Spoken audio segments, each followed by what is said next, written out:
মধুময় শ্রীধাম নবদ্বীপ ধামে নদিয়াচার গৌর সুন্দর তিনি সর্বস্ব পরিত্যাগ করে নবদ্বীপ ছেড়ে বৃন্দাবনের পথে যখন যাত্রা করেন, সেই সময় গৌরহরি দাদা, নাম কি তার?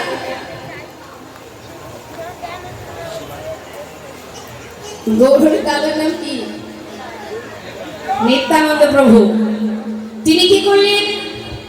ভাই চলে গেছে, মা সচিমা পাগলিনীর ন্যায় গঙ্গার জলে প্রাণ বিসর্জন করতে যাচ্ছে। তাই মাকে কথা দিয়েছিলেন যে নিমাই যত দূরে যা, সন্ন্যাসী হয়ে গেলেও আমি তোমার কাছে তাকে ধরে আনবো। তাই মা আমার সন্তান নিতাইকে পাঠিয়েছিলেন। নিত্যানন্দ প্রভু ভাই নিমাইকে ধরে এনে শান্তিপুরে মায়ের সঙ্গে গৌরহরির আবার মিলন করিয়েছিলেন। মা যখন দেখলেন ছেলে সন্ন্যাসী হয়ে গেছে, সন্ন্যাসী যে হয়ে যায় মা, মায়ের সংসারে তাকে আর বেঁধে রাখা যায় না। তাই তিনি কি করলেন? দেরি না করে সন্তানকে অনুমতি দিলেন, বাবা তুমি যদি যেতেই চাও যাও, তবে বৃন্দাবনের অনুমতি তোমায় দেব না। তুমি যদি থাকতেই চাও নীলাচলে বাস করো। তাই মাতৃ আদেশ মাথায় করে নিয়ে গৌর সুন্দর তিনি গিয়েছিলেন পুরীধামে। হরিবল হরিবল। পুরীধামে জগন্নাথ মন্দিরের সম্মুখে তিনি প্রতিনিয়ত প্রভাতকালে সেই জগন্নাথ মন্দিরের সামনে দাঁড়িয়ে জগন্নাথ দর্শন করেন। জগন্নাথ মন্দিরের সামনে একটি স্তম্ভ আছে, গরুর স্তম্ভ। সেই গরুর স্তম্ভটা জড়িয়ে ধরে প্রতিনিয়ত তিনি জগন্নাথকে দেখতেন। একজন সচল জগন্নাথ, একজন অচল জগন্নাথ। মন্দিরে বসে আছেন জগন্নাথ, আর দাঁড়িয়ে দাঁড়িয়ে দেখছেন আর এক জগন্নাথ। নিজেকে দর্শন করছেন প্রতিনিয়ত প্রভাতে। এইভাবে ভক্তগণকে নিয়ে তিনি জগন্নাথে দর্শনে ডুবে থাকেন। আর সকাল হতে না হতেই ওই ভক্তগণকে নিয়ে জগন্নাথ মন্দিরের সামনে তিনি সর্বদাই কৃষ্ণ নামে ডুবে থাকেন। হঠাৎ আজও তাই ভক্তদের নিয়ে তিনি নামে আছেন, ডুবে আছেন নামের মধ্যে। ভক্তদের বলছে, ভক্ত জগন্নাথ দর্শন করেছ? হ্যাঁ প্রভু। সবাই মিলে আমার সঙ্গে বলো, প্রভাত সমান হলো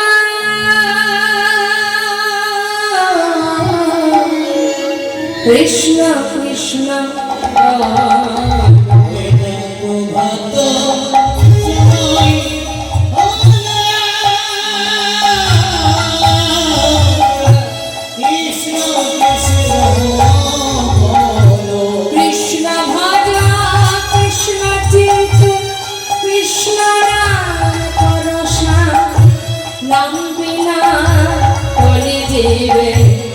গতি নাহিয়া।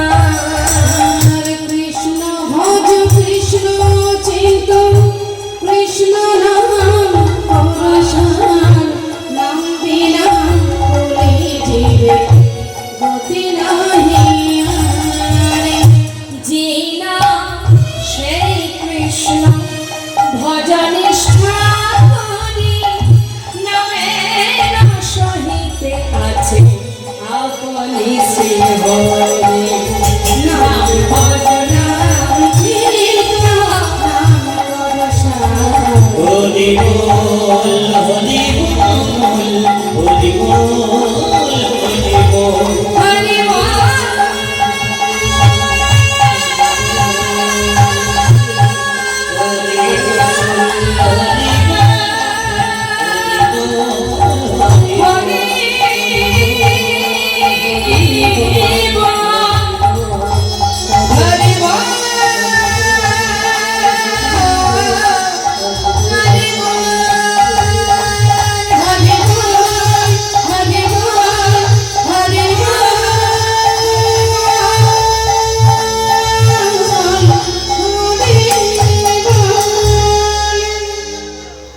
সবাইকে নিয়ে যখন প্রভু আমার নামের মধ্যে ডুবে আছে, হঠাৎ অন্তর্যামী অন্তরে জানতে পারলেন এক ভক্ত দূরে দাঁড়িয়ে দাঁড়িয়ে চোখের জলে বুক ভাসিয়ে কাঁদছে। তো যে ভক্তটি দূরে দাঁড়িয়ে কাঁদছে, ভক্তদের মাঝখানে নেই, দূরে আছে। সেই ভক্তের কাছে গিয়ে প্রভু আমার তার চোখের জল মুছিয়ে জিজ্ঞাসা করলেন, কেন তুমি আমার দিকে তাকিয়ে এমন করে কাঁদছো? কোথা থেকে এসেছো? কি পরিচয় তোমার? করজোড়ে সেই ভক্ত প্রভুর মুখের দিকে তাকিয়ে সেই অপরূপ রূপের মানুষটাকে দর্শন করে, ভগবানকে দর্শন করে চোখের জল আর ধরে রাখতে পারছে না। বলে উঠলেন, দয়াময়, জীবনে যা কিছু ছিল সর্বস্ব পরিত্যাগ করে শুধু মনে একটি বাসনা, আমি তোমার সঙ্গী হব, তাই চলে এসেছি প্রভু, আমাকে তোমার সঙ্গী করে গ্রহণ করো। নাম কি তোমার? আমার নাম গোবিন্দ ঘোষ। কোথা থেকে এসেছো? অগ্রদ্বীপ থেকে। অগ্রদ্বীপটা নিশ্চয়ই আপনারা জানেন না। নবদ্বীপ থেকে কাটোয়া দিয়ে যেতে গেলে মাঝখানে এই জায়গাটি অগ্রদ্বীপ, এই জায়গাটি পড়ে। যদি আপনি হাওড়া হয়ে যান কাটোয়ার দিকে তো অগ্রদ্বীপ পাবেন। তো সেই অগ্রদ্বীপে এই গোবিন্দ ঘোষের ঘর। তিনি গেছেন কোথায়? পুরী ধামে। জগন্নাথ মন্দিরের সামনে প্রভু যখন ভক্তদের নিয়ে হরিনাম করছে, দূরে দাঁড়িয়ে দাঁড়িয়ে সেই ভক্ত কাঁদছে, হরি বল। তাহলে একবার চিন্তা করুন, আমরা যদি এক থেকে পাশের বাড়ি, মানে একটা বাড়ির পরে আরেক বাড়ি যেতে যাই, আমাকে খুব কষ্ট হয়, এতদূর হেঁটে যাব। কিন্তু দেখুন, ভগবানকে যারা প্রকৃত ভালোবাসে, ভগবানের টানে ভক্ত কত দূর ছুটে যায়। আজ সেই অগ্রদ্বীপ থেকে চললেন পুরীধামে। পুরীধামে পৌঁছে প্রভুর সঙ্গী হতে চাইলেন। প্রভু বললেন, শোনো, আমার যারা সঙ্গী হয় তাদের জীবনে অনেক দুঃখ কষ্ট পেতে হয়। কথাটা ভালো করে মন দিয়ে শুনে রাখুন। ভগবানকে ভালোবাসলে কিন্তু কষ্ট পেতে হবে। সইতে পারবেন তো? যদি না পারেন তাহলে আর আজকের থেকে ভালোবাসবেন না। কারণ ভগবান বললেন, যে করে আমার আশ আমি তার করি সর্বনাশ। আচ্ছা বলুন দেখি, আমরা সারাদিন ভগবানের চরণে ফুল তুলসী দিয়ে কামনা করি না, সুখে রাখো, ভালো রাখো, যেন আমাদের চাকরি বাকরি ব্যবসা বাণিজ্যের উন্নতি হয়, সবাই ভালো থাকে, ইত্যাদি ইত্যাদি। এই তো আমাদের কামনা থাকে সর্বদাই। তার মানে সব কিছুর মূলে আমরা ভালো থাকতে চাই, সুখে থাকতে চাই, শান্তিতে থাকতে চাই, হ্যাঁ, যেন খাওয়া পড়ার কষ্ট না পাই, ইত্যাদি ইত্যাদি। শুধুমাত্র নিজের ভালো চাওয়া। তা ভক্ত যেই না বলেছে আমি তোমার সঙ্গী হব, ভগবান বললেন আমার সঙ্গী হয়েও না। যারা আমার সঙ্গী হবে তাদের কিন্তু সারা জীবন কষ্ট পেতে হবে। কারণ আমাকে যে ভালোবাসবে, যে করে আমার আশ আমি তার করি সর্বনাশ। তথাপিও যে না ছাড়ে আমার পাশ, আমি হই তার দাসানুদাস। আমি ভক্ত চরণের দাস, আমি তখনই হব দাস যদি সেই ভক্ত তার সর্বস্ব আমার চরণে সঁপে দিতে পারে। তার সুখ, তার দুঃখ, তার ভালো লাগা, মন্দ লাগা, চাওয়া পাওয়া সবকিছু আমাকে নিয়ে। এমন ভক্ত কে আছে মা? বৃন্দাবনেশ্বরী প্রেমময়ী রাধারানী আয়ানের ধরনী হয়েছিলেন। সুতাপা চেয়েছিলেন ভগবান বিষ্ণুর কাছে, তোমার বামে যে লক্ষ্মী, তাকে আমার ঘরের পত্নী রূপে পেতে চাই। আহা, বাচ্চাগুলোকে একটু দূরে সরান তো।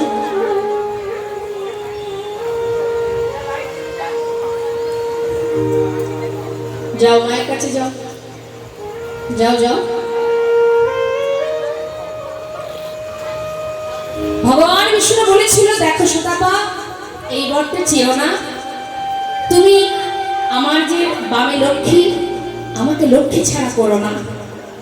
সুতাপা কোনো কথা না শুনে এক পায়ে দাঁড়িয়ে কঠিন তপস্যা করেছিলেন। ভগবান আবার এসে বলেছিলেন, সুতাপা তোমার মত বদলেছো না প্রভু, তুমি না বাঞ্ছা কল্পতরু, বাঞ্ছা পূর্ণ যদি নাই করবে তবে আজ থেকে বাঞ্ছা কল্পতরু কথাটা ভুলে যাও, বুঝে নাও। ভগবান বললেন, বেশ, তোমার বাঞ্ছা পূর্ণ হবে। স্বয়ং লক্ষ্মী বলেছিল, রে সুতাপা, ভগবান বিষ্ণুর কাছে আমাকে পত্নী রূপে চাস, সাধনায় সন্তুষ্ট হয়েছেন প্রভু, তোকে বল দিয়েছেন, আমি তোর ঘরের ঘরণী হব বটে, কিন্তু তুই হবি নপুংস। মাতৃজ্ঞানে ভালোবাসবি তুই আমায়। সেই রাধারানী আয়ানের ঘরণী হয়ে মা তার সুখী দুঃখী ভালো মন্দে কৃষ্ণ ছাড়া আর জানতেন না।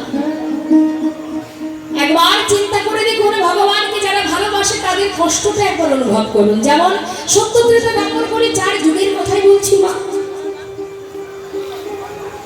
দেখুন রাম অবতারের কথা, মা সীতা চলে গেলেন ভগবানের সহধর্মী, তাকে যেতে হলো বনবাসে।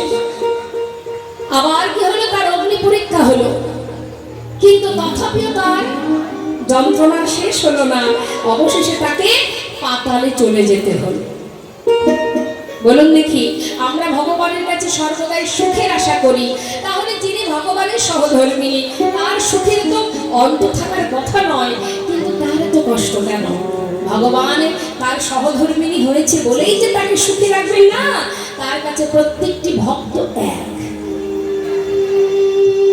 দ্বাপর যুগে কৃষ্ণ অবতারে শ্রীমতী রাধারানী শত বৎসর গোবিন্দকে হারা হলেন। সব থেকে বড় দুঃখের কথা এই কলিযুগে মহাপ্রভু মা বিষ্ণুপ্রিয়াকে বিবাহ করে ঘরে আনলেন, আর সেই যে চলে গেলেন, জীবনে কোনোদিন মা বিষ্ণুপ্রিয়া আর প্রভুর বদন দেখতে পাননি।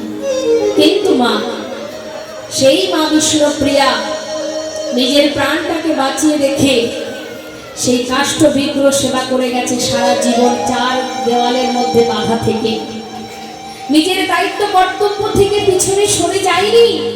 সারাদিনে মহামন্ত্র জপ করে যতটুকু তন্ডুল হতো, একবার মহামন্ত্র পূর্ণ মহামন্ত্র জপ করে 16 নাম 32 অক্ষর শেষ হওয়া মাত্রই একটা করে তন্ডুল আলাদা করে রাখতেন। এইভাবে সারাদিনে যতটুকুনি তন্ডুল হতো সেটাকে রন্ধন করে মা সচিমাকে দিতেন। কাজের যে বাড়ির যে কাজের লোক ঈশান, সেই ঈশানকে দিতেন। অবশেষে যেটুকু থাকতো নিজের আহার করে সেবা করতো। কেন? প্রাণটা যাতে বেঁচে থাকে, বেঁচে থাকলে তবেই তো প্রভুর সেবা করতে পারবো। কাষ্ঠ বিগ্রহ সেবা করে জীবনে প্রভুকে আর চোখে দেখতে পাননি মা। ভগবান ভক্তের জন্য জীবনের সর্বস্ব ত্যাগ করেছেন তিনি, ভক্তের মঙ্গলার্থে, ভক্তের সুখের জন্য। সেই ভগবান বললেন, তুমি চলে যাও গোবিন্দ, আমার সঙ্গী হলে জীবনে কষ্ট পেতে হবে, তার থেকে যেমন আছো ঘরে ফিরে যাও। কিন্তু ভক্ত কি আর ভগবানকে ছেড়ে থাকতে পারে মা? হ্যাঁ, প্রকৃত যে ভক্ত হয় সে ভগবানের সঙ্গ ছাড়া আর কিচ্ছু চায় না। এখানে আপনারা আছেন ভক্তবৃন্দ যতজন, একবার বলুন কাকে বেশি ভালোবাসেন, ভগবানকে না সংসারকে?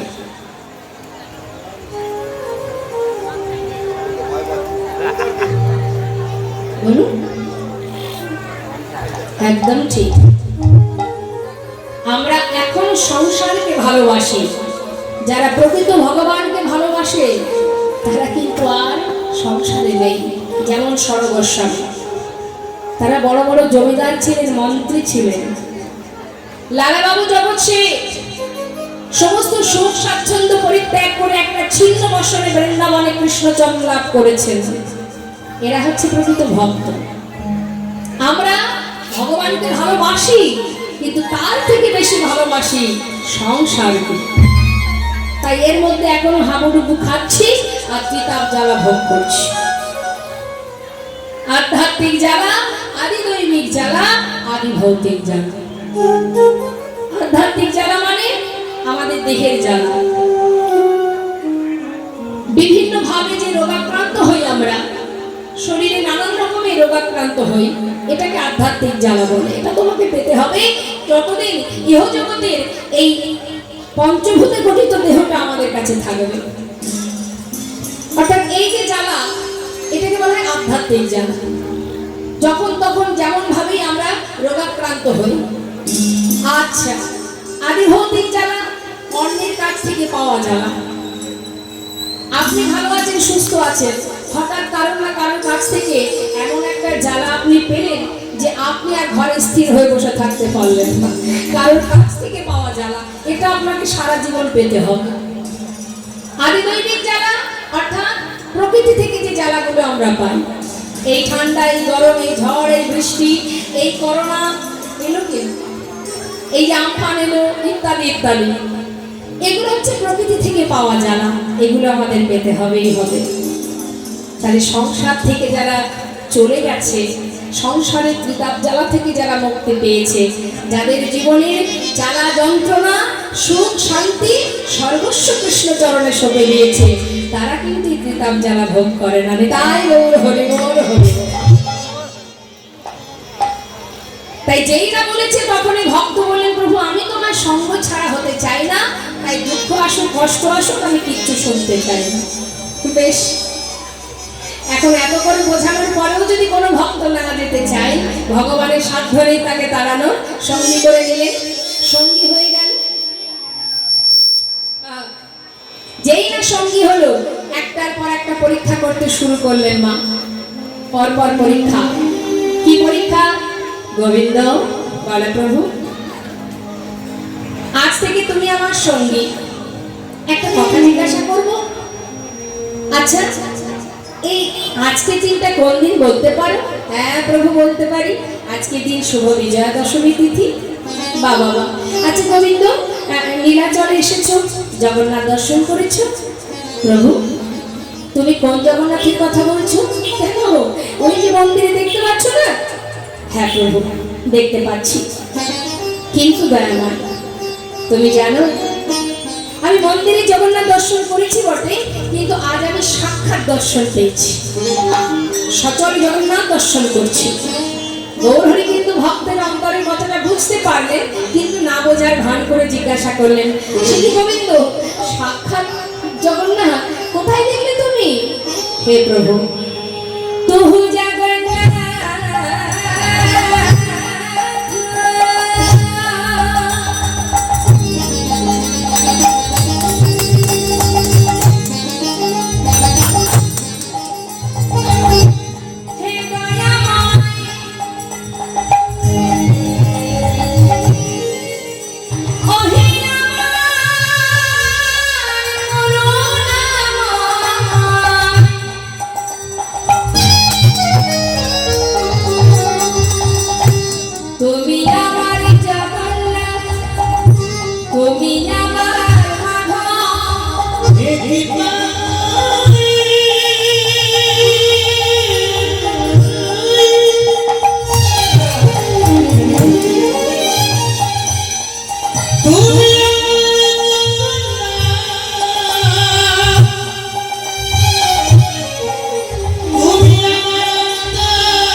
ঠিক আছে ঠিক আছে।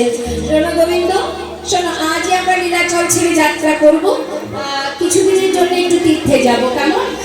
দয়াময় তুমি যাবে, আমিও যাব তোমার সঙ্গে। তুমি যাবে গোবিন্দ? ঠিক আছে চলো। অগণিত ভক্তগণ বললেন, ও প্রভু শুধু গোবিন্দ কেন একা যাবে? আমরা তো তোমায় ছেড়ে থাকতে পারবো না। কি বাবা পারবো আমরা? প্রভুকে ছেড়ে থাকবো কি করে? সে তো আমাদের সর্বক্ষণ অন্তরে পরমাত্মা রূপে বসে আছে, তাকে যেদিন ছেড়ে দেব সেদিন তো আমরা এই মর্তধাম থেকে চলে যাব, তাই না? ভক্তরা বলছে, প্রভু আমরা তোমায় ছেড়ে থাকতে পারবো না, আমরা তোমার সঙ্গে যাব। তাহলে চলো। সমস্ত ভক্তগণকে নিয়ে প্রভু আমার নীলাচল থেকে যাত্রা করলেন। যাচ্ছে কিছুদিনের জন্য তীর্থ ভ্রমণে। তা পথে যাচ্ছে যখন গৌরহরি বলছে, ভক্ত এইভাবে মুখটা বন্ধ করে গেলে হবে? একটু কৃষ্ণ নাম গাইতে গাইতে গেলেই তো হয়। হ্যাঁ প্রভু তাই হবে, কৃষ্ণ নাম গাইতে গাইতে আমরা যাব। সবাই মিলে বলো, কৃষ্ণ নাম করো। পথ চলিতে আর বলিতে, পথ চলিতে আর বলিতে, পথ চলিতে আর বলিতে, তোমরা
সবাইকে নিয়ে মনের আনন্দে আমার প্রভু যাচ্ছেন, কিন্তু যেতে যেতে হলো কি মা, ভক্তরা বেশ পিছনে, গৌরহরি একা একা আগে।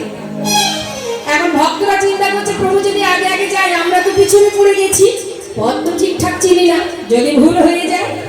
এক ভক্ত চিৎকার করে ডাকছে, ও গৌরহরি, ও প্রভু একটু দাঁড়াও না। হরি বল। যেই বলেছে দাঁড়াও, গৌরহরি সঙ্গে সঙ্গে দাঁড়িয়ে পড়েছে। কেন? কাদের জন্য দাঁড়িয়ে আছে মা? ভক্তের জন্য। তার মানে আমরা এই লীলার এখান থেকে আমাদের একটা শিক্ষা হলো, বা আমরা বুঝলাম যে ভগবান কিন্তু ভক্তের জন্য অপেক্ষা করেন, যদি কেউ ভক্ত হতে পারে। যেই না কাছে এলো, গৌরহরি কিন্তু সেই গোবিন্দ ঘোষের কাছে গিয়ে আবার জিজ্ঞাসা করলেন, অগোবিন্দ, বলো প্রভু, তুমি তো আমার সঙ্গী হয়েছ, আচ্ছা তোমার মনে কি আর কোনো বাসনা আছে? থাকলে বলতে পারো। ভক্ত বলে উঠলেন, বাসনা আমার কার থাকে না? সবার বাসনা আছে, আমারও আছে। কি গো মা, আপনাদের মনে বাসনা আছে? সবার মনে কম বেশি বাসনা আছে, তাই না? আছে তো? কি বাসনা আছে? মনে করুন ভগবান যদি আপনাদেরকে জিজ্ঞাসা করে, বলো ভক্ত কি বাসনা? তুমি যা চাইবে আমি তোমায় তাই দেবো। কি চাইবেন? সত্যি কথাটা বলবেন, বলে দিন। কৃপা করো, ভালো কথা। আপনারা কি চাইবেন?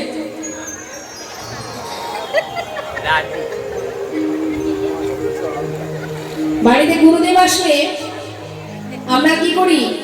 সারা রাত সারাদিন ধরে, গুরুদেব যদি একটা দিনের জন্য থাকে ভক্ত শিষ্যের বাড়িতে, সেই দিন আমরা ভাগবত কথা শ্রবণ করার জন্য আয়োজন করি না, বরং কি করি? দেখবেন সমস্ত শিষ্যরা যারা আশেপাশে থাকে সবাই আসে গুরুচরণে প্রণাম জানিয়ে, যে যার মনে দুঃখ গুরুদেবকে জানায়, জানায় না? হাত দেখিয়ে বলে, গুরুদেব একটু দেখুন না গুরুদেব, কেন আমার এত কষ্ট যাচ্ছে, কেন